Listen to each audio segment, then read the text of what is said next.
Science academy. आज जो हम टॉपिक पढ़ने जा रहे हैं that is the interaction, population interaction. Okay, so as we know, जब हमने इकोलॉजी पढ़ी थी, जो कम्युनिटी होती है, ठीक है, तो कम्युनिटी में क्या होते हैं, all the living organism belonging to whatever species, they used to interact with the each other. जब तक इंट्रैक्शन नहीं होता तब तक एक कम्युनिटी फॉर्म नहीं होती. We can say the biological community. So wherever there is a biological community, वहाँ पे इंट्रैक्शंस हमें देखने को मिलता ही मिलता है. ठीक है, लाइक कोई भी पर्टिकुलर इंडिविजुअली अलोन नहीं रह पाएगा जब तक वो इंट्रैक्ट ना करे अपने सराउंडिंग से. ठीक है, so this is what we have to study today.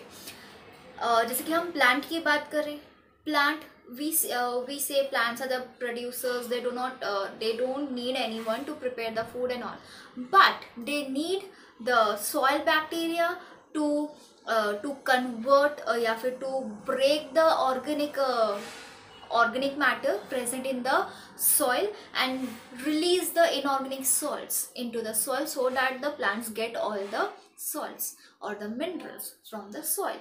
So the plant also need what? The soil bacteria which actually क्या कर रहे हैं, हेल्प कर रहे हैं प्लांट को मिनरल्स प्रोवाइड करने में. ठीक है, बिकॉज वो जितने भी ऑर्गेनिक मॉलिक्यूल्स है, ऑर्गेनिक मैटर्स है, उनको ब्रेक करके inorganic minerals and salts release कर रहे हैं सॉइल में, so that it will help the plants to grow and develop.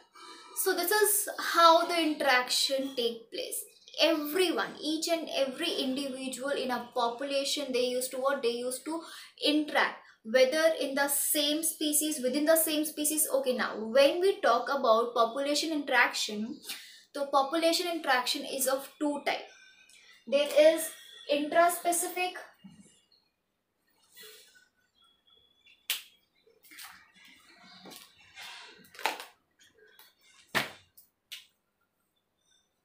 there is intraspecific, there is intraspecific interaction. Intraspecific मतलब whenever there is an interaction between the same species, what? Individual of same species, there is an interaction between the people, between the individuals belonging to the same species, then it is said to be intraspecific interaction. And then comes interspecific. So there are basically two type of interaction, intra and inter. Interspecific, obviously what? Within the different species. ठीक है, then it is said to be as what? Interspecific interaction. जैसे हम बोलते हैं, अब देखो कभी कभी क्या होता है कि there is a confusion intra और इंटर में, like within स्पीसीज है या फिर बिटवीन द टू स्पीसीज है, ये हम कंफ्यूज हो जाते हैं किस तरह से समझे. तो समटाइम्स होता है ना inter college competition, that means what? That means different colleges के बीच में कंपटीशन. तो वैसे समझो inter specific interaction, that means different species के बीच में इंट्रैक्शन. ठीक है, so here inter specific interaction में हम कंसिडर करेंगे between the species, like two और मोर स्पीसीज के बीच में इंट्रैक्शन. ठीक है, so that will be said to be as what? Inter specific interaction. Interaction between the individuals, between the organism belonging to two different species या फिर different species, two और more different species but different species. Okay, so that is said to be as interspecific interaction. Now interspecific interaction itself is divided into two of the kind, that is negative interaction and what? Positive interaction. Okay, so obviously negative interaction में क्या होगा? Negative interaction को हम बोल सकते हैं it's kind of harmful interaction. Positive interaction को हम बोल सकते हैं it's kind of beneficial interaction. So जब हम नेगेटिव इंट्रैक्शन की बात करते हैं तो दीज आर द टाइप्स जहाँ पे हमें कहीं ना कहीं हार्मफुल इफेक्ट्स देखने को मिलते हैं. क्या है?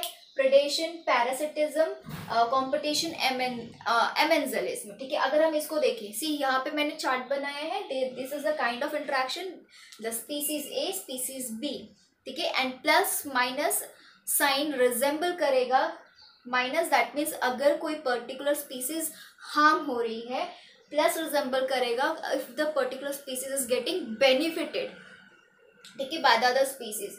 And the zero will denote the neutral और द नो इफेक्ट. ठीक है, नो इफेक्ट न्यूट्रल मतलब कि ना ही बेनिफिट होगा ना ही हार्म होगा. Okay, so if we take predation, तो predation में you can see the one of the species is getting benefit and the other is, because of the interaction, one species getting what benefit and the other species is getting harmed.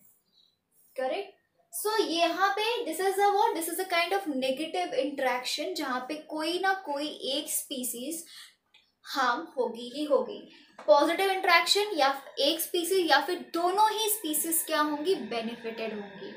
Negative interaction एक species या फिर दोनों ही species क्या होंगी, harm होंगी. So predation, one species is getting benefited, the another one is getting harm. Parasitism, again one is getting benefited, again the next one is getting harmed. Then competition में both are getting harmed. And then amensalism is the one जिसमें कि एक harm है और दूसरे पे कोई effect नहीं. That means neutral, that means not benefited और ना ही हार्म.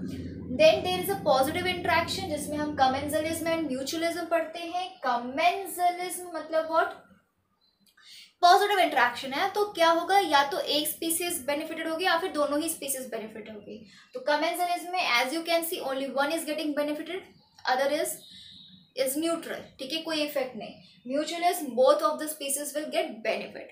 सी, इसको याद करना भी बहुत इजी है. What you have to only see, इन दोनों को एक साथ याद रखना है. That is predation parasitism. Predation parasitism में एक बेनिफिट होगा एक हार्म होगा. ठीक है, कंपटीशन इकलौता ऐसा है,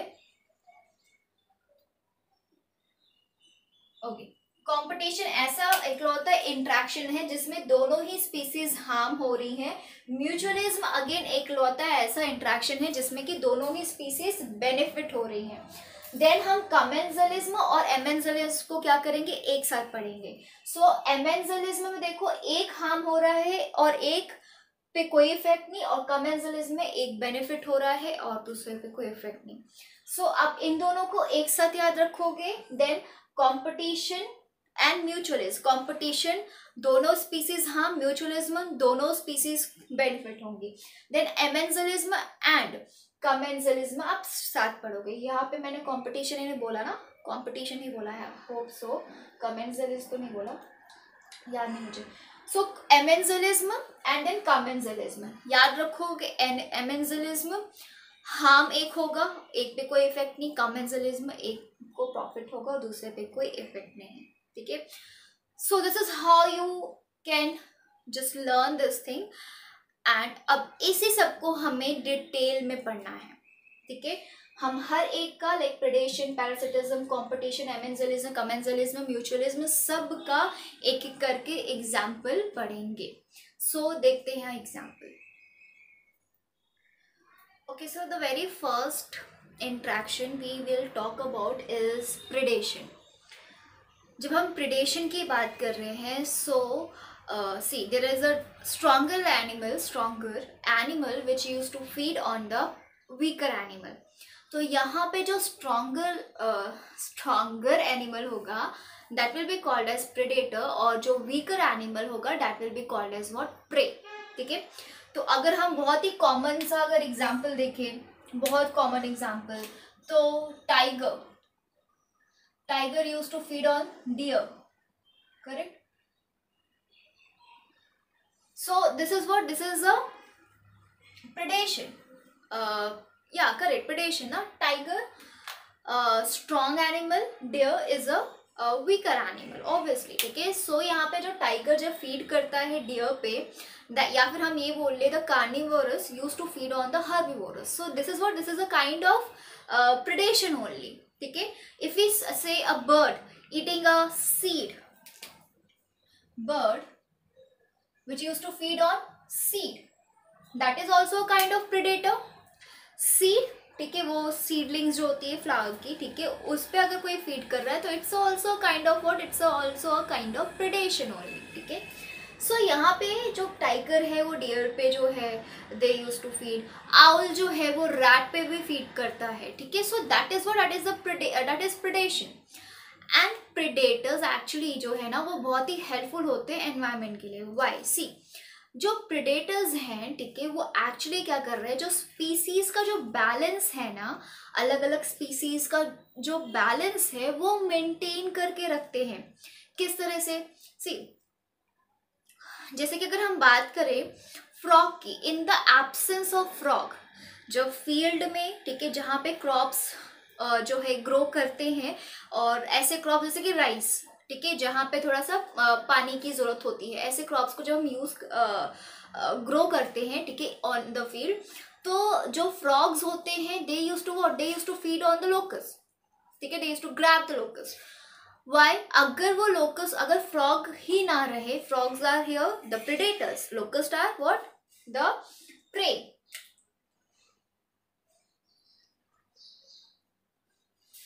करेक्ट, सो प्रे है ये। सो बेसिकली अगर फ्रॉग जो है ये लोकस को नहीं, अगर फीड नहीं करता उस पे, तो लोकस क्या करेंगे, वो बहुत ही लार्ज अमाउंट में हार्म पहुंचाएंगे टू द एग्रीकल्चर लैंड। और आपने देखा ही होगा अभी इस लॉकडाउन में हर जगह ये जो लोकस्ट है एक एरिया से दूसरे एरिया जो है they were like roaming and बहुत ही ज़्यादा ह्यूज अमाउंट में डिस्ट्रॉय कर रहे थे फील्ड को, एग्रीकल्चर लैंड को। तो उनको इनका जो बेसिकली पॉपुलेशन है, इसको कंट्रोल में रखने के लिए कौन है, देयर इज अ फ्रॉग। अगर फ्रॉग ही नहीं रहेंगे तो फिर किस तरह से, ये तो पूरा जो लोकस्ट है पूरे एग्रीकल्चर लैंड को खराबी कर डालेगा। करेक्ट ना? So the predators are like kind of important, ठीक है। क्यों इम्पॉर्टेंट है? ताकि वो क्या करता है, जो डिफरेंट स्पीसीज ऑफ प्रे है उनका जो पॉपुलेशन है उसको कंट्रोल में करके रखता है।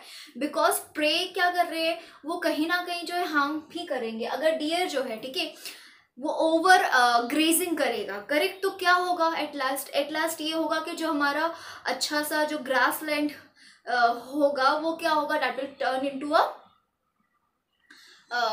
barren land, correct? So just to control the population of the prey, the predators are required, ठीक है। इकोलॉजिकल बैलेंस मेंटेन करते हैं, जो प्रे का जो पॉपुलेशन इंक्रीज है उसको मेंटेन करके रखते हैं, स्पीसीज की जो मतलब स्पीसीज का जो बैलेंस है वो मेंटेन करके रखते हैं। That is why the predators are essential. And if कहीं से जैसे कि अगर म्यूटेशन हो जाता है, ठीक है, ऑल ऑफ सडन म्यूटेशन हो रहा है, तो म्यूटेशन होने की वजह से समटाइम्स इट हैपेंस कि एक न्यू स्पीसीज ओरिजिनेट होती है as a what, as a prey. और उस स्पीसीज को खत्म करने के लिए या फिर उस स्पीसीज का जो पॉपुलेशन है उसको कम करने के लिए प्रेडेटर्स नहीं होते। बिकॉज वो जो प्रे वाली स्पीसीज आई वो कैसे आई, ऑल ऑफ सडन। तो all of sudden why, that is like kind of mutation की वजह से एकदम से स्पीसीज आई which is acting as a prey. तो अगर उस ऑल ऑफ सडन जो ओरिजिनेट हुई है स्पीसीज एज अ प्रे, उसकी पॉपुलेशन कंट्रोल करने के लिए if there is no predators, तो क्या होगा, वो प्रे का पॉपुलेशन क्या करेगा, ओवर द टाइम पूरे पर्टिकुलर उस लैंड को या फिर उस पर्टिकुलर एरिया को क्या कर लेगा, कवर कर लेगा। और इसी का एग्जाम्पल यहाँ पे आपके टेक्स्ट बुक में दिया है, that is zebra mussels. Zebra mussels in the zone of North America, intertidal zone of North America.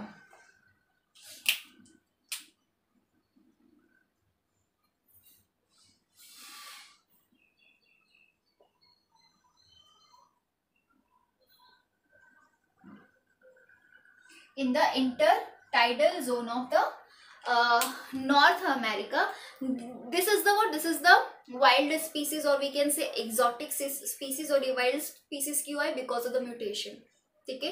तो ये wild species है, exotic species है, जिसकी वजह से इसने जो पूरा पर्टिकुलर वो जो लैंड था, वो पर्टिकुलर एरिया था, उसको ऑक्यूपाई कर लिया in the absence of what, predators.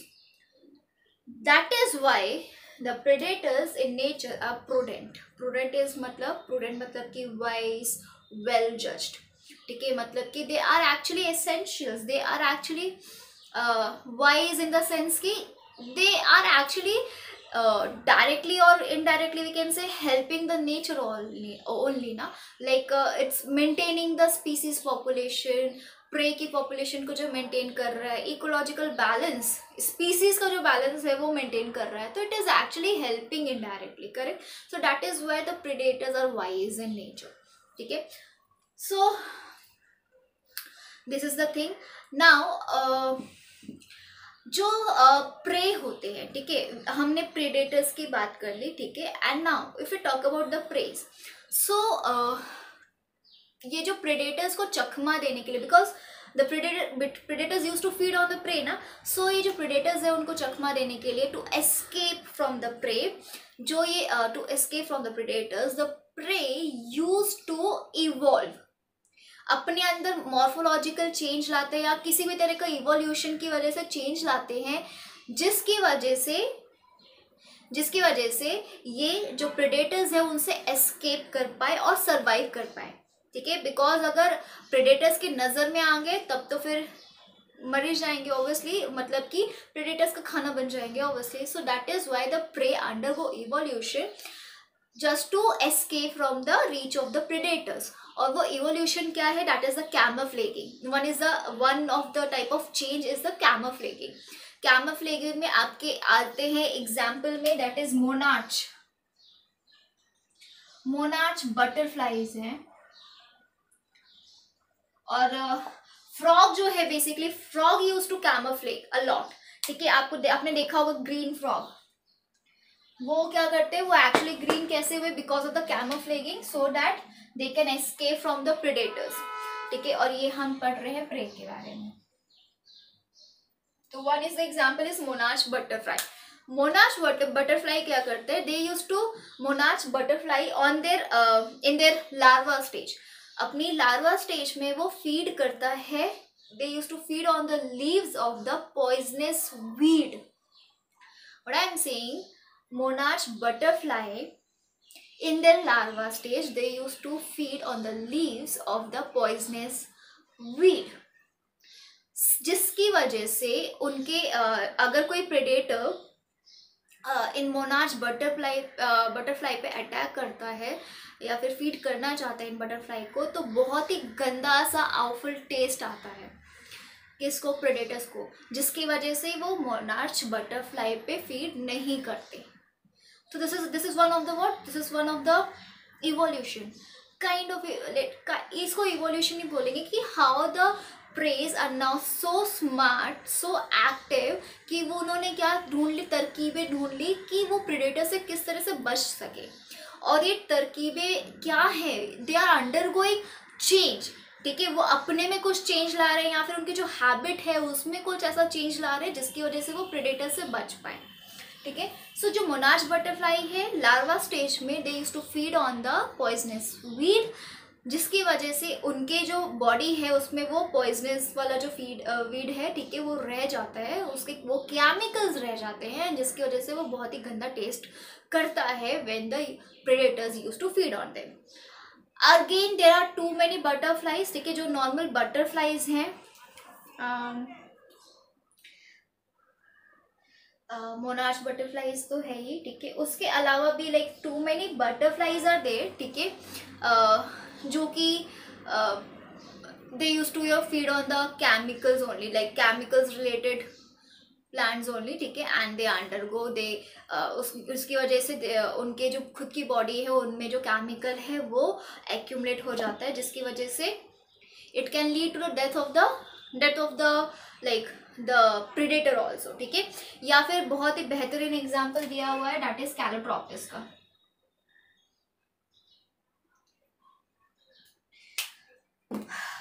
Calotropis. ठीक है. कैलोट्रॉपिस या कैलोट्रॉपिस का, तो कैलोट्रॉपिस क्या होता है? Calotropis actually it have a very poisonous chemical in it. ठीक है. जिसको खाते ही जो है प्रेडेटर्स वो मर जाते हैं. That is why the predators hardly वो कभी भी इस कैलोट्रॉपिस पे ग्रेजिंग करते हुए या फिर ब्राउजिंग करते हुए नहीं मिलेंगे. ठीक है. Because it contains a poisonous chemical. ठीक है. And that is called as cardiac glycoside is the poison. ठीक है. So that is the one of the way. Acacia की हम बात करें तो they have thorns. ठीक है। सो वो एक तरह का मॉर्फोलॉजिकल डिफेंस की तरह एक्ट करता है। दे हैव थॉर्न, तो थॉर्न्स होने की वजह से they the herbivorous don't use to browse on those plants, ठीक है। ओके, सो या so these are the morphological change or some like other changes जिसकी वजह से जो प्रे है अपने आप को क्या करता है, अपने आप को प्रिवेंट करता है और एस्केप कर पाता है from the reach of the predators. So the frog are there, ठीक है। सो बेसिकली जो फ्रॉग हैं, ठीक है, या फिर कुछ इंसेक्ट्स हैं, वो क्या करते हैं, वो कैमोफ्लेज कर जाते हैं। और आपको अगर जैसे कि मैंने फ्रॉग बोला और इंसेक्ट्स में आपको आपको मैं आपको एक एग्जांपल बताती हूँ, that is red beetle. Red beetle का एग्जाम्पल है। तो रेड बीटल जैसे कि नाम है रेड, तो प्रीवियसली वो क्या रहते थे, रेड कलर के रहते थे और बहुत ही ज्यादा अच्छे से पहचान में आते थे when they used to live on the bushy plant, ठीक है। तो जो बुशी प्लांट्स होते हैं वो उसमें रहते थे रेड बीटल। तो धीरे धीरे वो क्या हुआ, कैमोफ्लेज हो गए, किस रेड बीटल से किस में चेंज हो गए, ग्रीन बीटल में। तो again the insects are there, the जिसमें कि आप एग्जाम्पल लिख सकते हो, red beetle turning into the green beetles, the frogs are there which use to camouflage. Then the monarch butterfly is there, ठीक है, जो कि क्या करती है, जो कि फीड करती है पॉइजनस वीड में, ठीक है। And then again there are too many butterflies are there, ठीक है, जो कि क्या करते हैं, जो कि कोई पर्टिकुलर जो केमिकल होते हैं, ठीक है, केमिकल जो है सिक्रीटिंग जो प्लांट्स होते हैं, ठीक है, जो ऐसे प्लांट्स जिससे कि वो जो ड्रग्स बनते हैं ना, आपने पढ़ा होगा हेल्थ एंड डिजीज में, the drugs are there, the drugs जैसे कि निकोटीन है, कैफीन है, ये सारे ड्रग्स जो है बनते हैं जिस भी प्लांट से। तो ऐसे प्लांट्स में वो क्या करते हैं, ऐसे प्लांट्स पे जो है butterflies use to feed. Butterflies that means the butterflies का जो कैटरपिलर स्टेज है वो जो है उस प्लांट पे जो है फीड करता है और जिससे कि केमिकल एक्यूमुलेट हो जाते हैं उनकी बॉडी में। एंड दैट इज वाई वो केमिकल्स क्या होते हैं, वो केमिकल्स हार्मफुल होते हैं बेसिकली प्रेडेटर्स के लिए, इतने हार्मफुल कि वो किल भी कर सकते हैं प्रेडेटर्स को। तो इस तरह से क्या है, वो अपने आप को बचाते हैं ना। Plants are also there, plants undergo the morphological change, ठीक है। आपने एकेशिया हमने पढ़ा, एकेशिया, कैक्टस, वो सब क्या है, वो मॉर्फोलॉजिकल चेंजेस जो है फॉलो करते हैं। थॉर्न्स होते हैं उन पे, जिसकी वजह से जो एनिमल्स है वो ब्राउज नहीं करते। And one of the example is there, that is calotropis का एग्जाम्पल, ठीक है। सो या this is how the preys जो है इवॉल्व हुए हैं to escape from the predators. And the interaction between the predators and the preys is what, the interaction, that is predation. we'll talk about the next interaction. So the next is parasitism. So parasitism में you know very well parasites and host का relation होता है, ठीक है, parasitism में. So the parasites are the one organism which used to live in or on the surface, like inside the body or on the surface, on the body surface of the host organism, correct? So parasites में we know ecto and endoparasites, correct? Now if we talk about some of the like some examples ही लेंगे obviously. तो examples में there are like ticks, there is ticks है, then there is a lice, ठीक है, ticks on dog, ठीक है, जो ticks होते हैं ना, छोटे छोटे बहुत ही छोटे छोटे वर्म होते हैं, वो डॉग का जो सरफेस है, ठीक है, बॉडी सरफेस, उस पर लग जाते हैं. Lice on human like mammal hair.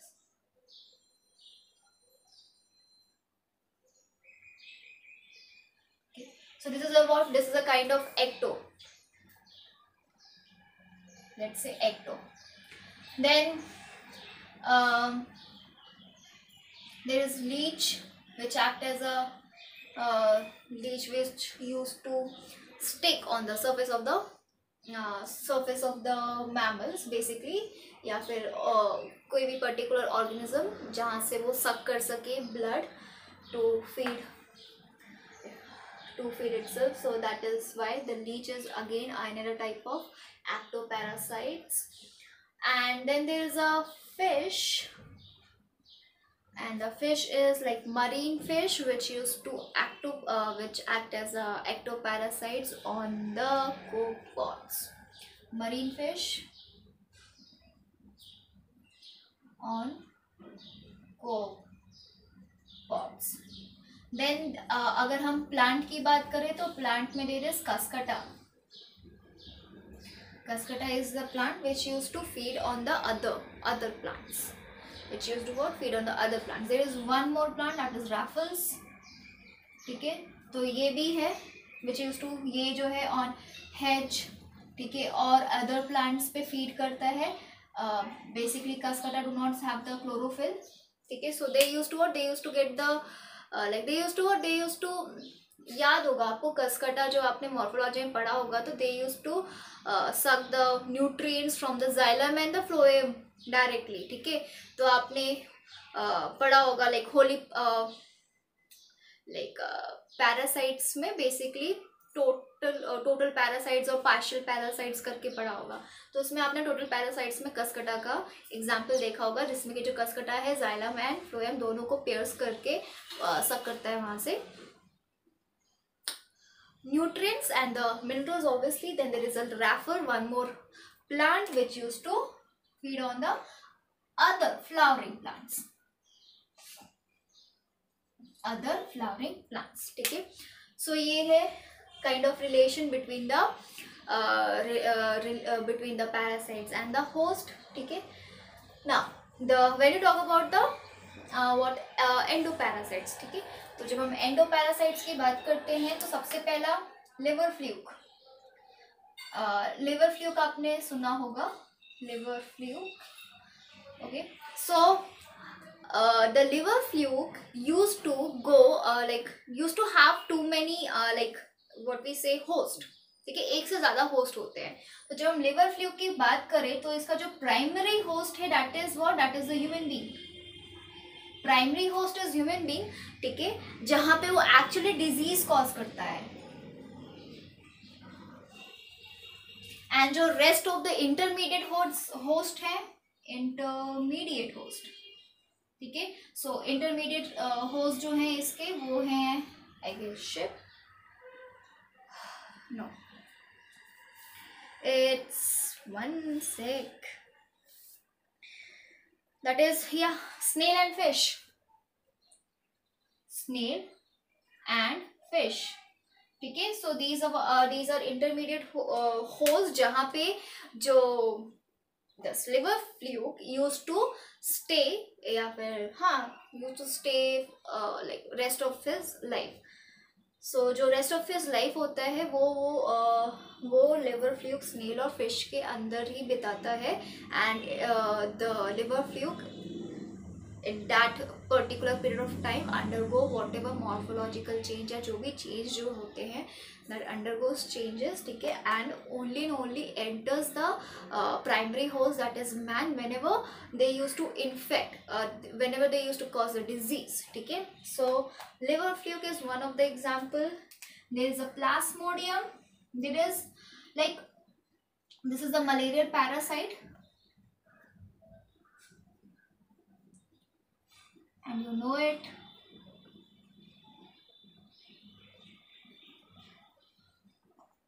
So basically जो प्लाज्मोडियम है मलेरियल पैरासाइट है, दे नीड अ वेक्टर. तो ये जो फीमेल एनोफिलीज होती है, it's act as a what vector or we can say the carrier for the transmission of the disease. तो कुछ parasites ऐसे भी होते हैं which needs the vector for the transmission of the disease, and one of the example is what? Plasmodium. Okay. So yeah, so this is the parasitism. So we know parasites used to what? Feed on the host. ठीक है, और जब हम parasitism की बात करते हैं तो obviously one will get harm and the other जो भी पैरासाइट्स है they will get benefited, and जो भी होस्ट है ऑब्वियसली उनको हार्म ही होगा. ठीक है, so this is all about parasitism. Okay, so in the parasitism only there is one more type of parasitism which is actually brood parasitism. Brood parasitism. This brood parasitism is somewhat related to the parenting. ठीक है, so there is a bird, ठीक है, that is coil, named as cuckoo. ठीक है, so the coil never used to make their nest. ठीक है, वो अपना घोंसला कभी नहीं बनाते, and they used to lay their egg in the nest of the crow. ठीक है, ये जो कोयल हैं, ठीक है, ये अपना जो नेस्ट है कभी नहीं बनाते, अपना घोंसला नहीं बनाते कभी भी, और अपना जो एग है they use to lay their egg in the nest of the crow. और जो क्रो है, ठीक है, एक्चुअली जो ये फिर जो कोयल है, ठीक है, it is acting as a parasite. ठीक है, but it's not doing anything, right, like harming crow. ठीक है, एंड एक्चुअली जो क्रो है, ठीक है, actually it is actually crow जो है acting as a what, host bird. तो जो क्रो है वो इंक्यूबेट करते हैं ये जो कोयल के एग्स को along with their own eggs. ठीक है, and during the course of evolution, ठीक है, इवोल्यूशन के तहत जो एग हैं जो कि कोयल से हैं, ठीक है, कुकू से जो एग हैं वो एकदम एग्जैक्टली शेप और जो साइज में क्या होते हैं, सिमिलर हो जाते हैं to that of the eggs of the crow. जो क्रो के खुद के एग्स होते हैं उसके सिमिलर हो जाते हैं ड्यू टू द इवोल्यूशन. ठीक है, जिससे कि क्रो अपने बच्चे और दूसरे बच्चे में, लाइक अपने बच्चे और इसके बच्चे में क्या कोई फर्क ना कर पाए. ठीक है, और देन वो पेरेंटिंग करती है उसकी. सो this is the brood parasitism. Okay, so the next interaction is the competition, and as you know that competition में जो दोनों ही species है वो क्या होते हैं, वो हार्म होते हैं, जो कि हमने ऑलरेडी हमें पढ़ रखा है. ठीक है, सो कंपटीशन में अगेन हम जो है डिवाइड कर सकते हैं इसको इंटर स्पेसिफिक कंपटीशन या फिर intraspecific and interspecific. Definition same ही रहेगी. जैसे कि हम इंट्रा स्पेसिफिक कंपटीशन बोल रहे हैं तो that means between the same species, और इंटर स्पेसिफिक बोल रहे हैं तो that means between the different species. ठीक है, तो जैसे कि हम अगर इंटर स्पेसिफिक कंपटीशन की बात कर रहे हैं जिसमें कि हम डिफरेंट स्पीसीज के बीच में कंपटीशन देख रहे हैं, तो हम एग्जांपल ले सकते हैं दैट इज लेपर्ड, टाइगर या लायन एंड टाइगर का. Correct, and leopard and lion का. ठीक है, करेक्ट. सो बेसिकली ये इनमें like they belong to the different species, and कोई भी एक लाइक उनके बीच में क्या है, कंपटीशन होता है फॉर द सेम रिसोर्स. ठीक है, सेम रिसोर्स के लिए कंपटीशन होता है. अगर हम दूसरा बात करें, दूसरा type of competition that is intra specific between the same species. अगर हम एक ही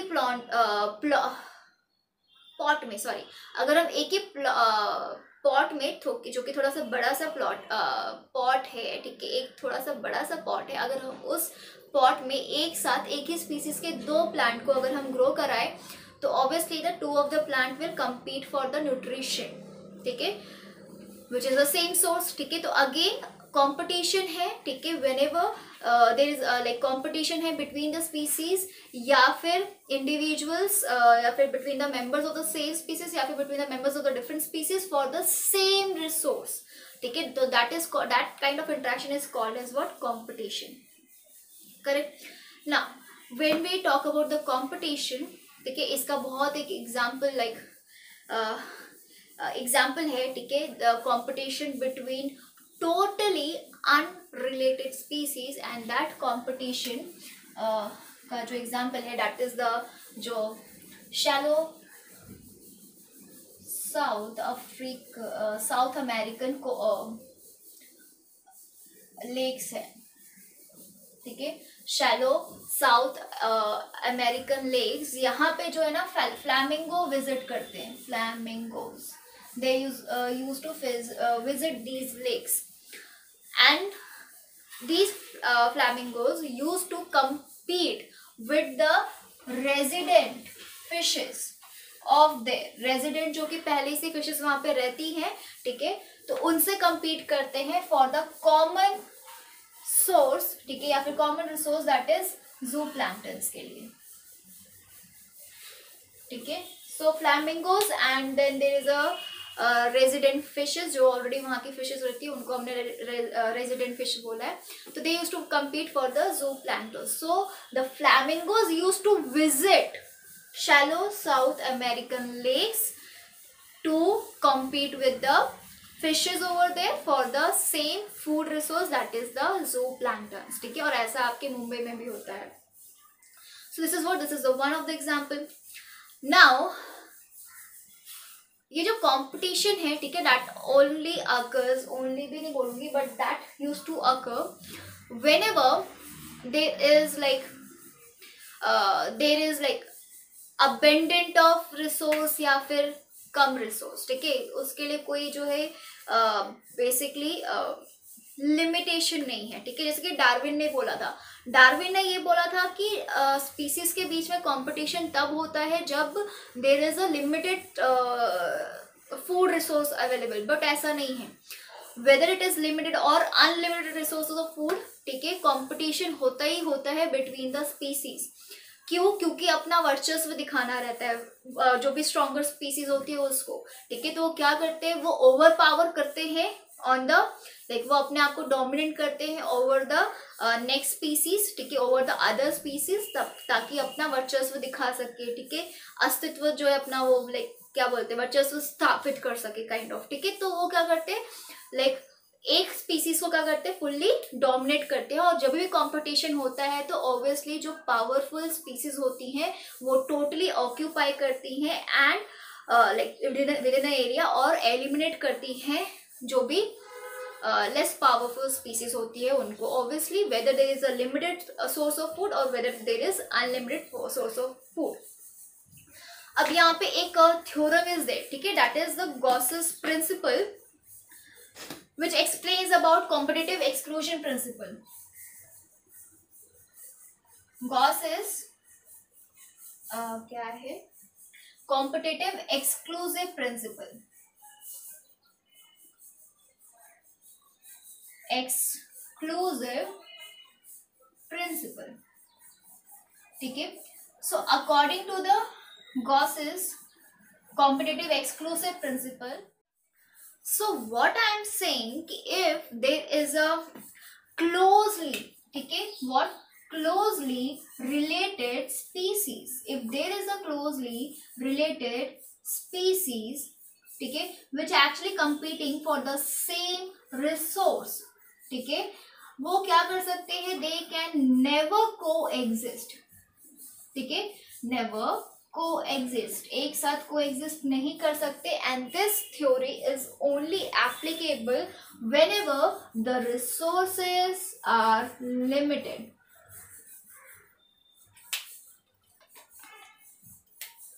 resources कैसे हैं, limited है, otherwise it is not the same, ठीक है, अदरवाइज सेम नहीं होता। और जो अदरवाइज वाला स्टेटमेंट है that is actually given by the another principle, and that principle is where should I write, okay, so that principle is resources partitioning, I guess, partitioning, resources partitioning, ठीक है, ये मैंने काटा नहीं, अंडरलाइन किया है, which is given by MacArthur, ठीक है, ही इज द साइंटिस्ट। जैसे कि गॉसेस ने ये वाला प्रिंसिपल दिया, वैसे ही रिसोर्सेस पार्टीशनिंग जो है दिया principle, that is given by MacArthur. He said the two closely related species can coexist whenever there is resources जो है अनलिमिटेड हैं, तो वो कोएग्जिस्ट कर सकती हैं। कैसे? By changing the time of feeding और वी से ब्राउजिंग, ठीक है। So by change in the time of the feeding the two of the species, ठीक है, वो क्या कर सकते हैं, म्यूचुअल अंडरस्टैंडिंग के अकॉर्डिंगली क्या कर सकते हैं, कोएग्जिस्ट कर सकते हैं। तो resource partitioning which is given by MacArthur, that is the another statement, ठीक है, जो कि इसको क्या नहीं करता फॉलो, दैट मीन्स सी यहाँ पे गॉसेस जो है कॉम्पिटिटिव एक्सक्लूजन प्रिंसिपल जिसमें बोला रिसोर्स जब लिमिटेड है तब जो है जो स्पीसीज है कोएग्जिस्ट नहीं कर सकती, ठीक है, otherwise it is not the same. तो जो अदरवाइज वाला स्टेटमेंट है that is actually given by the resource partitioning, मतलब कि अगर रिसोर्सेज अनलिमिटेड है, ठीक है, अनलिमिटेड है, तो जो दो स्पीसीज है वो को एग्जिस्ट कर सकती है बाय चेंजिंग या फिर bye adjusting, mutually adjusting the time of the feeding. So this is what, this is the competition.